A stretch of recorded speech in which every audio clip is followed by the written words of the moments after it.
Namaskar and welcome to this Thursday edition of Market Mantra, the program in which we give you a complete update on the economic, business and stock market news of the day. Well, I'm Lalima Aneja Dang and with me is my co-anchor in Hindi, Manoj Pathak. नमस्कार, market मंत्र के ताजा अंक में आपका स्वागत है। आधे घंटे के इस कार्यक्रम में हमेशा की तरह हम देश और दुनिया की चुनी हुई कारोबारी, आर्थिक और शेयर बाजार से संबंधित ताजा खबरों को लेकर हाजिर हैं। हमारे साथ खबरों पर चर्चा के लिए ऑनलाइन आमंत्रित हैं शेयर बाजार के जाने माने विशेषज्ञ राजीव नागपाल। राजीव, कार्यक्रम में आपका स्वागत है। धन्यवाद मनोज। आइए शुरुआत करते हैं अंग्रेजी में हेडलाइन से, जिसे लेकर मौजूद हैं लालिमा Aneja dang. Thank you, Manoj. Yes, the headlines first. Well, the Sensex climbs above 52,000 mark. Nifty settles near 15,700 level. Rupee appreciates 18 paise against the US dollar and India exports marine products worth over 43,717 crore rupees during the last financial year. घरेलू share बाजार में लिवाली तेज, Sensex 52,000 के स्तर से ऊपर पहुंचा, Nifty 15,700 के नजदीक आया। $1 की तुलना में रुपया हुआ 18 पैसे मजबूत और बीते वित्त वर्ष में भारत से सामुद्रिक उत्पादों का निर्यात बढ़कर 43,717 करोड़ रुपए से ऊपर पहुंचा।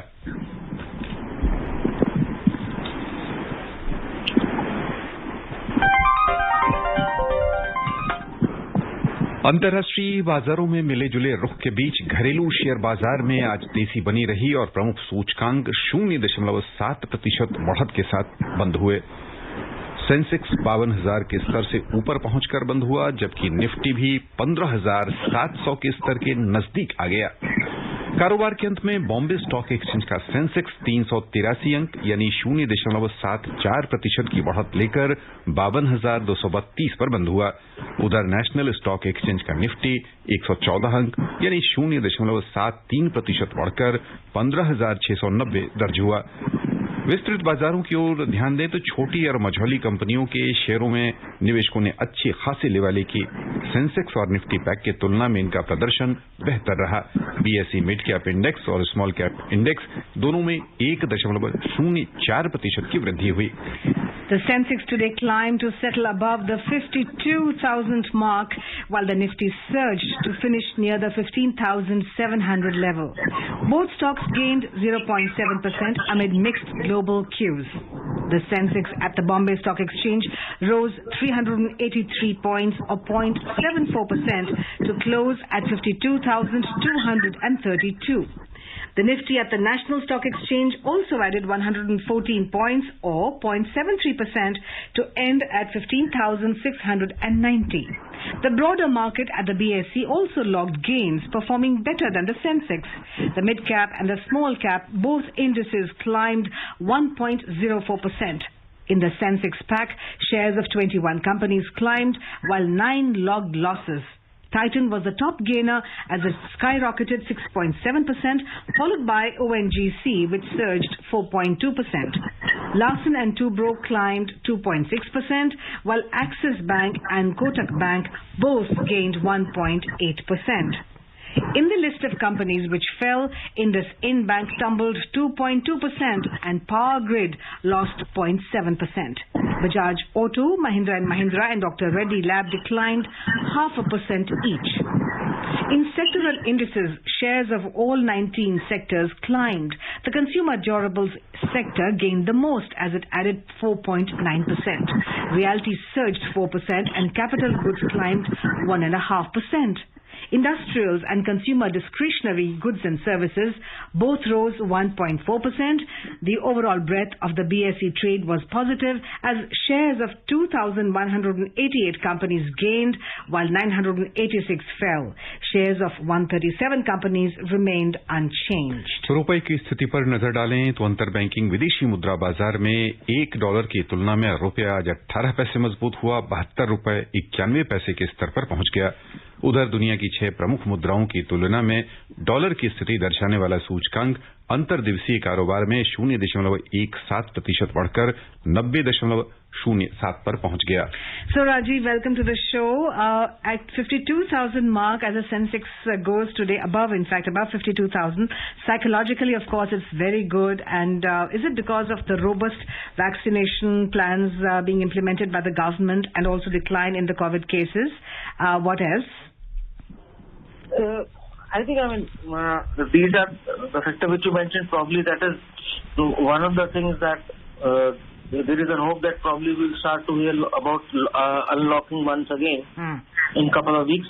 I think it's more to do with the fact that the global flows continues to remain strong.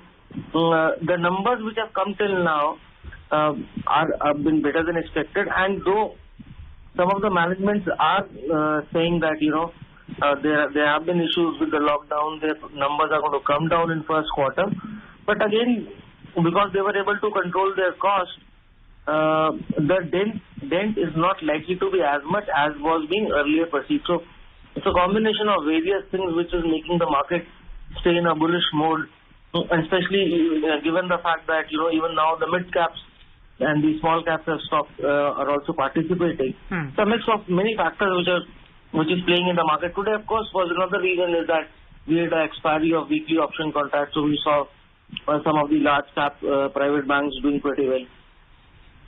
Rajiv, बाजार में हम आज की गतिविधि पर ध्यान दें तो शुरुआती पूर्वार्ध में यानी कह लें शुरुआती कारोबारी के दौर में अपेक्षाकृत वह तेजी नहीं थी जो बाद के दौर में तेजी देखने को मिली अचानक से।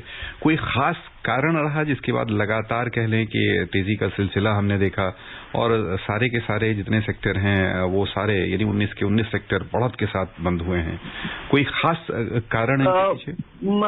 मनोज जी, मोस्ट लाइकली ऐसा जो मैंने जैसे कहा कि डेरिवेटिव की एक्सपायरी थी जी, तो जो कुछ शॉर्ट कवरिंग जो ट्रिगर हो जाती है उसकी वजह से थी। एंड सेकेंडली बाजार एक पिछले कुछ दिनों में काफी तेजी से बढ़ के एक ब्रॉड रेंज बाउंड मूव में जाने को एक कंसोलिडेशन में चल रहा है, लेकिन जो बायस है कंसोलिडेशन का वो अभी भी ऊपर की तरफ है, बुल्स के कंट्रोल में है बाजार अभी। तो उसमें नॉर्मली अगर शॉर्ट कवरिंग की अगर आप देखेंगे तो नॉर्मली ऐसे पैटर्न नजर आता है कि लास्ट के मिनट में कोई 2-3 बड़े इंडेक्स को खींचते हैं और उसके साथ साथ मार्केट ब्रेथ भी इंप्रूव हो जाती है।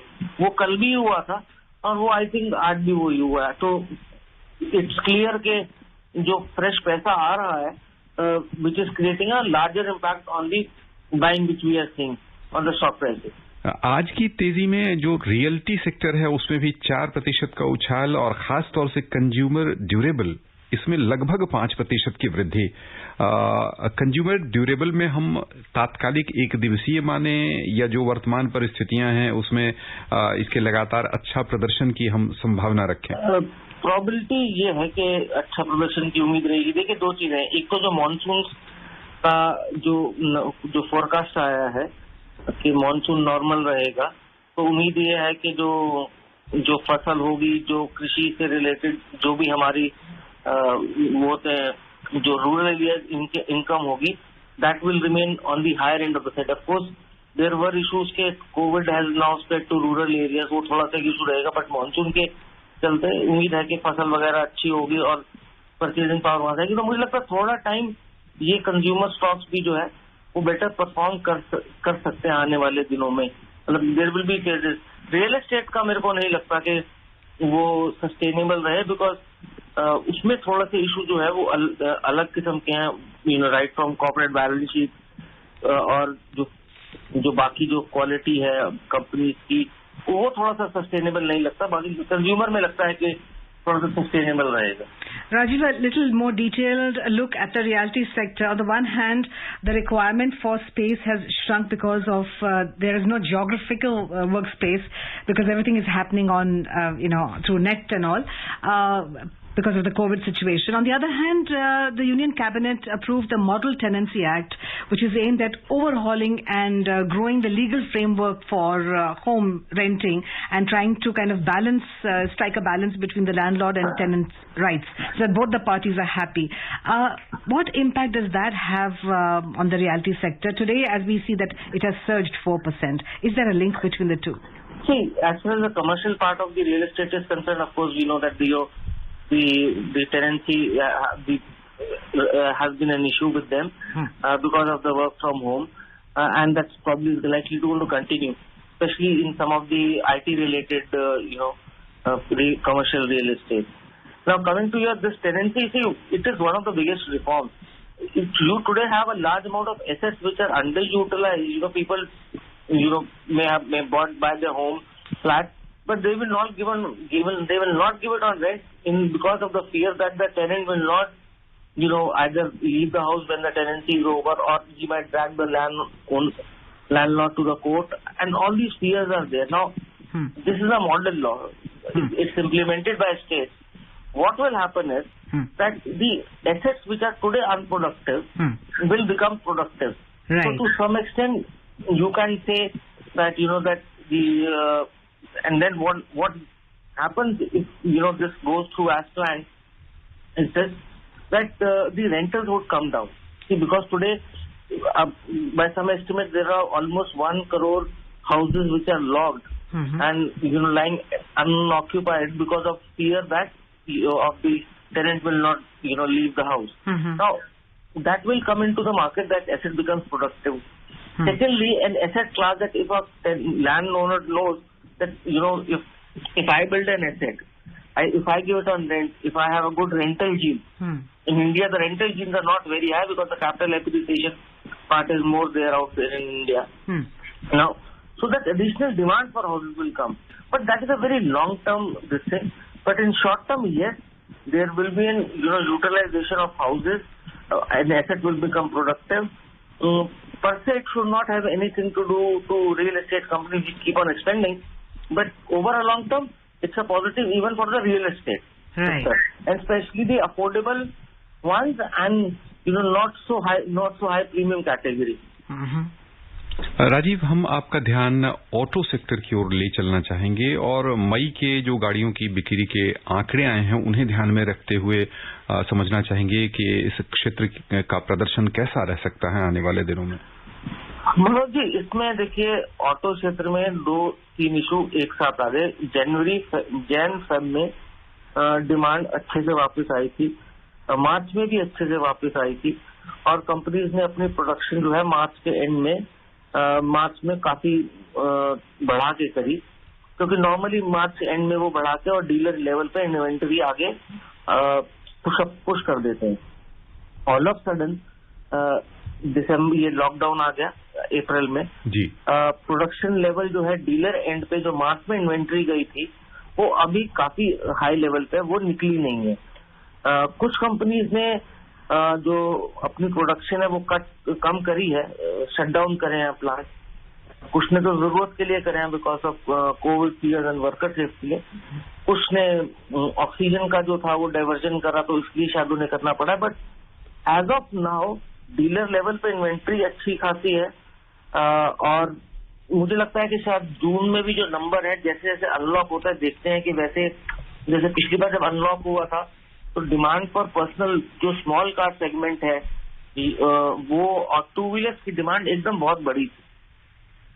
But and on the other hand the commercial vehicle जो थे उसकी डिमांड बिकॉज गवर्नमेंट स्पेंडिंग एकदम बड़ी थी उसकी वजह से हुई थी। क्या वो इस बार रिपीट होगा ट्रेंड जब अनलॉक होगा वो देखने की बात है, और मुझे लगता है कि शायद specially in two wheeler segment वो शायद ना रिपीट हो।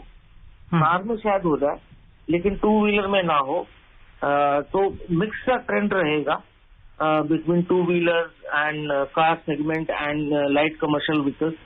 जो कमर्शियल व्हीकल है प्रॉब्ली आई थिंक वो रिकवर कर जाएंगे, लेकिन एट द सेम टाइम जो स्टॉक प्राइस अगर आप देखेंगे पिछले 2-3 महीने से करेक्ट करके कंसोलिडेट कर रहे हैं, इसमें कंपनी सारी लार्ज कैप है, तो ये जो करेक्शन है प्रॉब्ली एक अपॉर्चुनिटी है for long term investor to enter into such stocks because I think by August September again demand to festive season और बाकी जो चीजें हैं वो improve होके demand should be getting back on the table as far as the COVID related problems are concerned। बाकी जो issues हैं उसकी वजह से थोड़ी रद्दमंदी रह सकती है, लेकिन COVID related by September should be getting over। But Rajiv, after the lockdown part 1, when there was demand, we all of us said that, well, it's pent up demand for the auto sector. post-lockdown too, once that gets opened up, we won't have that advantage? No, I think there is a lot of even pent-up demand right now, because see, there are two kind of pent-up demand. One is the consumer wanting to spend money, and they see after a point of time, because the 15-year-old period and 10-year-old period vehicles can't be used. So there is a certain amount of demand which has to automatically come down. Right. So there is one is pent-up demand, and see, personal mobility, people not preferring public transport, probably the trend is going to stay for quite some time to come.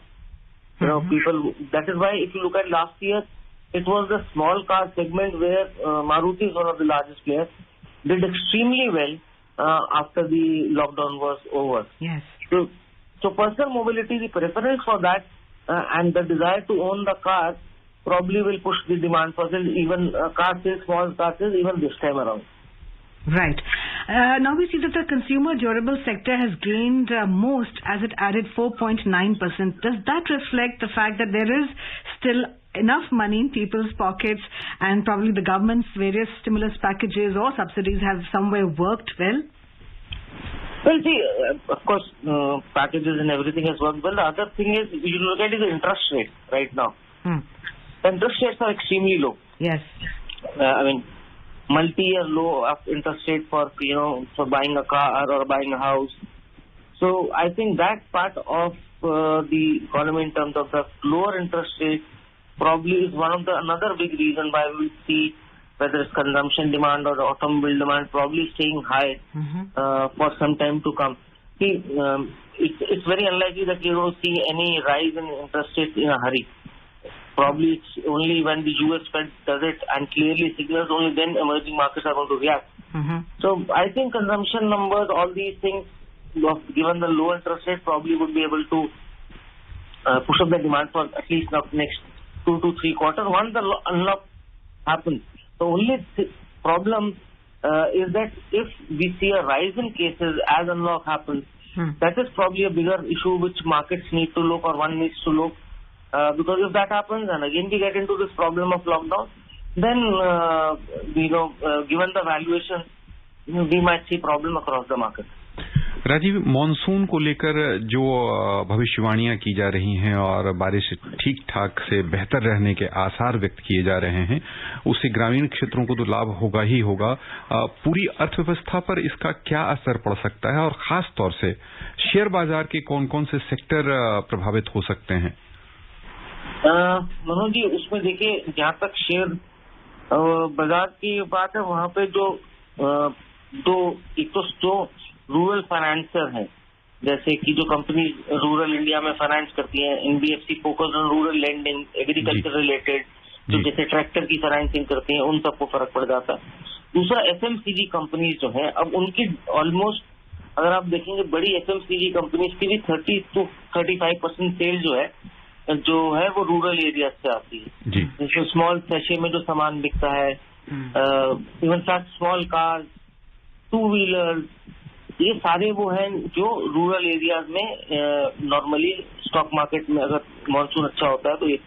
बाकी broader overall economy के लिए जब तक rural और agriculture sector में कमाई नहीं होगी तब तक बाकी जगह प्रॉब्लम रहती है। So good monsoon is a must for every part of economy. But जो आपका क्वेश्चन था कि वो कौन से मार्केट के हैं, वो एग्रीकल्चर ट्रैक्टर कंपनीज हो गई, फिर उसकी पूरी चेन होगी। जो ट्रैक्टर कंपनीज की ऑटो इंडस्ट्रीज है वो हो जाएंगी, 2 व्हीलर हो गया, उनकी ऑटो इंडस्ट्रीज होगी, FMCG सेक्टर हो गया, and rural finance bank, small finance bank कह लीजिए आप, या NBFC जो रूरल एरियाज में फोकस है। राजीव, अब सबसे अहम सवाल, बाजार अपने उच्चतम स्तर के नजदीक है, ऐसे में कह लें कि अक्सर हम आपसे पूछा करते हैं कि निवेश की दृष्टि से छोटे जो हमारे कह लें आम श्रोता निवेशक हैं, उनके लिहाज से अभी के स्तर में यदि प्रवेश वो करना चाहें तो किस रूप में अपने निवेश को डाइवर्सिफाई कहाँ करके लगाएं ताकि उन्हें बेहतर लाभ मिल सके? देखिए, अगर वो उस चीज को, अगर वो स्किल सेट रखते हैं स्टॉक्स को आइडेंटिफाई करने का, अगर क्षेत्र की बात करें, मैं कहूंगा कि अभी इंडेक्स फंड से शुरू करें। अगर आप एंटर कर रहे हैं इंडेक्स फंड से शुरू करें, SIP के थ्रू शुरू करें, और थोड़ा सा बाजार कंसोलिडेट और करेक्ट करता है तो अपने एक्सपोजर को धीरे धीरे बढ़ाते रहें। SIP वुड, बट अगर किसी को डायरेक्ट ही इन्वेस्ट करना है तो मेरे को लगता है जो PSU स्पेस है वहां पे because of this investment strategic divestment जो होगी उसके चलते, और अदरवाइज PSU बैंकिंग स्पेस में अपॉर्चुनिटी है जिसमें वो देख सकते हैं कुछ, वो भी लॉन्ग टर्म के लिए, शॉर्ट टर्म के लिए नहीं। ये तो करने की बात है। जो सबसे ज्यादा जरूरी चीज रिटेल इन्वेस्टर के लिए होती है कि स्टॉक मार्केट में क्या नहीं करना चाहिए जी, वो इस टाइम इम्प्लीमेंट करने का टाइम होता है, क्योंकि इस टाइम पे आप देखते हैं रोज आपको खबरों में भी तेजी की माहौल दिखेगा, इंडेक्स ऊपर जा रहा है, तो वो फियर ऑफ मिसिंग आउट जो होता है वो बहुत हाई हो जाता है, और उस चलते वो जो छोटे पेनी स्टॉक्स, कंपनी जिनका पता नहीं है, IBC, ये बेकार कंपनीज के स्टॉक्स में इन्वेस्ट करके अपनी कैपिटल को ना इरोड करे, वो सबसे ज्यादा जरूरी है इस टाइम पे। जी, very well said, the FOMO factor as we say. जी, आइए अब चलें वैश्विक बाजारों की ओर। सबसे पहले नजर डालते हैं एशियाई शेयर बाजार पर, जहां आज मिला जुला रुख देखने को मिला है। अमेरिका में आर्थिक आंकड़े आने से पहले एशियाई शेयर बाजारों में आज निवेशकों में मुद्रास्फीति बढ़ने की आशंका देखी गई। साथ ही कच्चे तेल के दाम बढ़कर 1.5 वर्ष के उच्चतम स्तर पर पहुंच गए हैं, इसका भी प्रभाव रहा। और प्रमुख सूचकांक एशिया के शेयर बाजार के हाल में जो काफी बढ़ के 3 महीने के उच्चतम स्तर पर पहुंच गए थे, वो आज नीचे आ गए। दक्षिण कोरिया का कोस्पी 0.7% लाभ के साथ हालांकि बंद हुआ है। निवेशकों की सक्रिय भागीदारी से जापान का निक्केई 225 सूचकांक 0.4% ऊपर आ गया। सिंगापुर का स्ट्रेट्स टाइम्स इंडेक्स 0.1% लाभ में रहा। उधर बिकवाली के दबाव में हांगकांग का हैंगसेंग 1.1% लुढ़क गया। चीन के शंघाई कंपोजिट इंडेक्स में 0.4% की गिरावट हुई। यूरोपीय शेयर बाजार की ओर चलें तो समाचार तैयार किए जाने तक वहां नरमी का रुख दिख रहा था। अंतर्दिवसीय कारोबार में लंदन का FTSE 100 1% लुढ़का हुआ था। जर्मनी का डेक्स और फ्रांस का CAC 40 दोनों सूचकांक 0.5% नीचे चल रहे थे। And now look at the US markets. Well, the 3 main US stocks logged marginal gains yesterday ahead of key US economic data due later this in the week. Concerned about inflation, investors showed cautious approach. The Dow Jones Industrial Average, the S&P 500 and the Nasdaq Composite Index ended with gains of 0.1% each. वैश्विक अर्थव्यवस्था पर आपकी प्रतिक्रिया, खासतौर से America में जो कुछ चल रहा है उसका क्या प्रभाव अपने यहाँ पड़ सकता है, और जो विदेशी मुद्रा का प्रवाह है वह कैसा रहने के आसार हैं? मनोज जी, वो एक रेड फ्लैग है मार्केट के लिए, स्पेशली इमर्जिंग मार्केट के लिए। नंबर वहाँ जो आ रहे हैं वो बेटर देन एक्सपेक्टेड है। रिकवरी भी, इकोनॉमिक रिकवरी स्ट्रांग है। अभी बिकॉज ऑफ लॉजिस्टिकल प्रॉब्लम कुछ प्राइसेस बढ़े हैं, तो इन्फ्लेशन भी वो है, वहाँ पे नंबर्स ऊपर आए हैं। जो उनके US के ट्रेजरी सेक्रेटरी हैं, उनकी जो स्टेटमेंट आई है वो भी इंडिकेट कर रही है कि शायद वो चाहते हैं कि शायद इंटरेस्ट रेट थोड़े से बढ़ जाए। हिंट उन्होंने दिया है कि इंटरेस्ट रेट बढ़ जाएंगे। इस सब के चलते जैसे ही वहाँ पे बॉन्ड यील्ड बढ़ेंगी या इंटरेस्ट रेट बढ़ना शुरू होंगे, तो प्रोबेबिलिटी ये है कि इमर्जिंग मार्केट से पैसा बाहर निकलेगा। और वो 2013 में हुआ था, वैसा शायद उतना वॉलेटाइल तरीके से नहीं निकलेगा, लेकिन वो निकलेगा तो तब एक वैश्विक करेक्शन स्पेशली इमर्जिंग मार्केट में आप देखेंगे, इंक्लूडिंग इंडिया। अब उम्मीद है कि वो प्रॉब्ली अक्टूबर नवंबर के आसपास होगा। तो अगर कहीं उससे पहले होता है और कहीं ज्यादा स्ट्रांग होता है, इंटरेस्ट रेट ज्यादा तेजी से बढ़ने शुरू होगा, वो एक चीज ध्यान में रखने वाली है, वो एक बड़ा करेक्शन ला सकती है इंडियन स्टॉक मार्केट और बाकी इमर्जिंग मार्केट में। यदि श्रोता अभी से इन परिस्थितियों का ध्यान रखें तो उन्हें बेहतर कह लें कि स्थिति का सामना करने में मदद मिलेगी। आइए आगे बढ़ें। भारत ने पिछले वित्त वर्ष में 43,717 करोड़ रुपए से अधिक के 11,49,000 टन समुद्री उत्पाद का निर्यात किया। वाणिज्य और उद्योग मंत्री ने कहा कि अमेरिका, चीन और यूरोपीय संघ सबसे बड़े आयातक थे। मंत्रालय ने कहा कि कोविड महामारी के कारण वर्ष 2020-21 की पहली छमाही में समुद्री खाद्य पदार्थ का निर्यात प्रभावित हुआ, लेकिन अंतिम तिमाही के दौरान इसमें बड़ा सुधार हुआ। Government today said that number of startups recognized by the Department for Promotion of Industry and Internal Trade, DPIIT, has reached 50,000. Startup India is a flagship initiative of the central government which was launched by the Prime Minister, Mr. Narendra Modi, on January 2016. The initiative is intended to catalyze startup culture and build a strong and inclusive ecosystem for innovation and entrepreneurship in the country. Commerce and Industry Minister says the recognized startups have now spread across 623 districts and each state and union territory has at least one startup. The ministry said 30 states and union territories have announced specific startup policies to support startups. Maharashtra, Karnataka, Delhi, Uttar Pradesh and Gujarat have the highest number of startups. About 170,000 jobs were created by recognized startups in the last financial year. The sectors that had the maximum registered startups were food processing, product development, application development, IT consulting and business support services. The ministry said funding opportunities to startups have been enhanced through the Fund of Funds scheme with an overlay of 10,000 rupees and the recently launched Startup India Seed Fund scheme with an outlay of 945 crore rupees. Oil prices today hit their highest in more than a year after OPEC and allies' decision to stick to the plan to restore supply gradually. A possible delay in Iran oil in the market also supported the crude prices. In intraday trade, Brent crude prices were trading around $71.30 per barrel, while WTI crude prices were around $68.70 per barrel.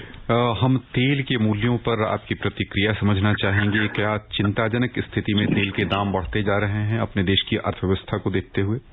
Manoj ji, उसके आसपास है, थोड़ा सा और बढ़ेंगे तो शायद चिंताजनक हो जाएगी स्थिति।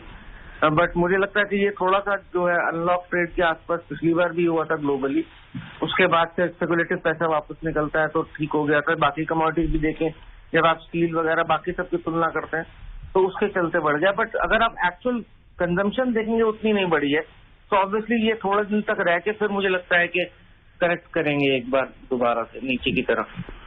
आइए आगे बढ़ें, चलें सर्राफा बाजार। अंतर्राष्ट्रीय बाजारों में गिरावट के रुख के बावजूद घरेलू शेयर बाजार में आज सोने के मूल्य में तेजी देखने को मिली है। हालांकि मांग कम निकलने से चांदी की चमक फीकी रही। मल्टी कमोडिटी एक्सचेंज में जून महीने में आपूर्ति किए जाने वाले सोने का मूल्य अंतर्दिवसीय कारोबार में लगभग 500 रुपए बढ़कर 49,650 रुपए प्रति 10 ग्राम पर पहुंच गया। उधर जुलाई महीने में आपूर्ति की जाने वाली चांदी 960 रुपए घटकर 71,720 रुपए प्रति किलो रह गई। न्यूयॉर्क मर्केंटाइल एक्सचेंज में सोने का मूल्य घटकर $1,894.90 प्रति आउंस पर आ गया। चांदी भी कमजोरी के साथ $27.90 प्रति आउंस पर आ गई। राजीव, सोना एक बार फिर से 50,000 के स्तर के आसपास यदि दिख रहा है, आने वाले दिनों में कैसे आसार रहेंगे इसके? संक्षेप में प्रतिक्रिया समझना चाहेंगे। देखिए, यूएस फेड जब अपना एक्शन लेगा, प्रॉब्ली वो फेज आएगा जिस टाइम आप एक बार इसमें उछाल देख सकते हैं। तो शायद अगले थोड़े दिनों में सोने का भाव मजबूती के साथ ट्रेड हो सकता है, ग्रेजुअली थोड़ा सा इंचअप कर सकता है। यानी आने वाले दिनों में सोने की चमक थोड़ी और बढ़ सकती है, बता रहे हैं हमारे विशेषज्ञ। बस यहीं पर श्रोताओं की ओर से राजीव जी हम आपको बहुत बहुत धन्यवाद देना चाहेंगे। धन्यवाद Manoj. And now before we close, here's a reminder of the headlines. Sensex climbs above 52,000 mark. Nifty settles near 15,700 level. Rupee appreciates 18 paise against the US dollar. And India exports marine products worth over 43,717 crore rupees during the last financial year. And on that note, it's time for us to bid adieu. Namaskar. This is Lalima Aneja Dang and my co-anchor Manoj Pathak saying namaskar.